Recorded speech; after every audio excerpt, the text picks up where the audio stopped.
Hello குழந்தைகளா, இன்னைக்கு நான் உங்களுக்கு ஒரு கதை சொல்ல போறேன். இது பூக்களை பத்தின ஒரு கதை.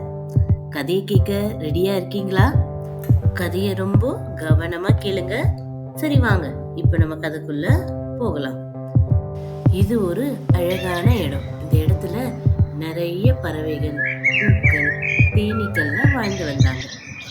இவர் பேரு தான் பென்னி. இவருக்கு வேலை செய்யறதுன்னா ரொம்ப பிடிக்கும். இவரு இந்த இடத்துல தான் வாழ்ந்து வர்றாரு. இதே இடத்துலயே ரோசி, டாஃபி, லில்லி இந்த 3 பூக்கள் வாழ்ந்து வராங்க. ஓஹோ, நான் வேலைக்கு போகணுமே, நேரம் ஆயிடுச்சு. இப்ப நான் என்ன பண்றது? சீக்கிரமா போகணும், நிறைய வேலை இருக்கு.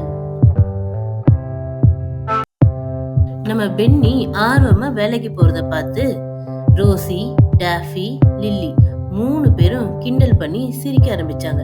வேலைக்கு போய் எவ்வளவு ஆர்வமா வரான் பாரு, எப்பவுமே வேலை செஞ்சுட்டே இருப்பான் போல. இவனுக்கு வேலையை விட்ட வேற எதுவுமே தெரியாது போல. எப்ப பார்த்தாலும் வேலை வேலை வேலைன்னு இருக்கான் அப்படின்னு சொல்லி 3 பேரும் பென்னியை கேலி செஞ்சு சிரிச்சாங்க. அது மட்டும் இல்லாம, நீ ஏன் எப்ப பார்த்தாலும் வேலை செஞ்சுட்டே இருக்க? நாங்க பார் வேலை இல்லாம எவ்வளவு சந்தோஷமா இருக்கோம். நீ மட்டும் ஏன் வேலை செஞ்சுட்டே இருக்க கேட்டு பென்னிய வம்புக்கு இழுத்தாங்க. ஆனா இதெல்லாம் பெருசா எடுத்துக்காத பென்னி அவங்கள பார்த்து ஒரு சின்ன சிரிப்பு சிரிச்சான். சிரிச்சிட்டு திரும்பவும் அவன் வேலைய பார்க்க ஆரம்பிச்சிட்டான். அன்னைக்கு சாயங்காலம் வரைக்கும் பிஸியா வேலை செஞ்சுட்டு இருந்தது நம்ம பென்னி. அன்னைக்கு ஒரே காத்து, மழை, இடி, மின்னல்னு ஆரம்பிச்சிருச்சு. ரோசியும் லில்லியும் ரொம்ப பயந்துட்டாங்க. இந்த காத்தும் மழையும் நம்மளை கீழே சாச்சிடுமோ, நாளைக்கு நம்ம இங்க இருப்போமா, இல்ல நம்ம 3 பேரும் பிரிஞ்சிடுவோமா அப்படின்னு 3 பேருக்கும் ரொம்ப கவலை. இந்த காத்தும் மழையும் நம்மளை என்னதான் பண்ண போதோ. மழை ஆரம்பிச்சதும் பென்னி அங்கிருந்து கிளம்பிடுச்சு. போற வழியில ரோசி, லில்லி, டாஃபி பத்தி ஞாபகம் வந்துச்சு. நம்ம எப்படியாவது அவங்களுக்கு உதவி பண்ணணும், இல்லைன்னா இந்த காத்தும் மழையும் அவங்கள சாச்சிடும்.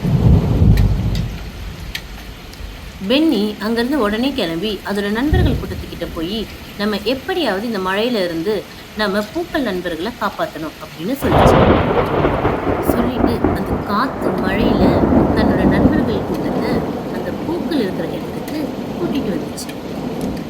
பென்னி அதோட நண்பர்கள் சேர்ந்து பூக்கள் எல்லாத்தையும் ஒன்னா சேர்த்து கட்டி அதுக்கு மேல ஒரு இலைய கொடை மாதிரி வச்சாங்க.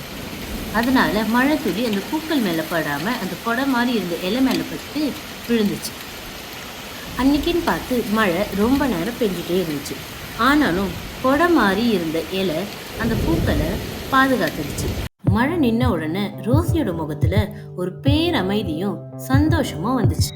மழை நின்ன அடுத்த நாள் காலையில பறவைகள் எல்லாம் தன்னோட கூட்டை விட்டு வெளியே வந்து சந்தோஷமா பறந்து சுற்றி திரிஞ்சது. நம்ம ரோசி, டாஃபி, லில்லி 3 பேரும் பென்னிக்காக வெயிட் பண்ணிட்டு இருந்தாங்க. பென்னி அங்க ஒரு பயத்தோடையே வேலைக்கு போச்சு. எங்க இவங்க 3 பேரும் சேர்ந்து இன்னைக்கும் நம்மள கேலி செய்ய போறாங்களோ அப்படின்னு யோசிச்சுட்டே பொறுமையா போச்சு. ரோசி, டாஃபி, லில்லி 3 பேரும் பென்னி கிட்ட, நாங்க இனிமேல் உன்னை கேலி செய்ய மாட்டோம், நீ மட்டும் இல்லைன்னா நாங்க இன்னைக்கு இங்க இருந்திருக்கவே மாட்டோம் அப்படின்னு சொல்லி மன்னிப்பு கேட்டாங்க. உடனே பென்னியும் ஒரே சந்தோஷம் ஆயிடுச்சு. பென்னிக்கு சந்தோஷம் தாங்க முடியாம அந்த இடத்தையே சுற்றி திரிஞ்சு வந்தான். இனிமேல் என்ன யாரும் கேலி செய்ய மாட்டாங்க அப்படின்னு எல்லார்கிட்டயும் சொல்லிட்டு வந்தான்.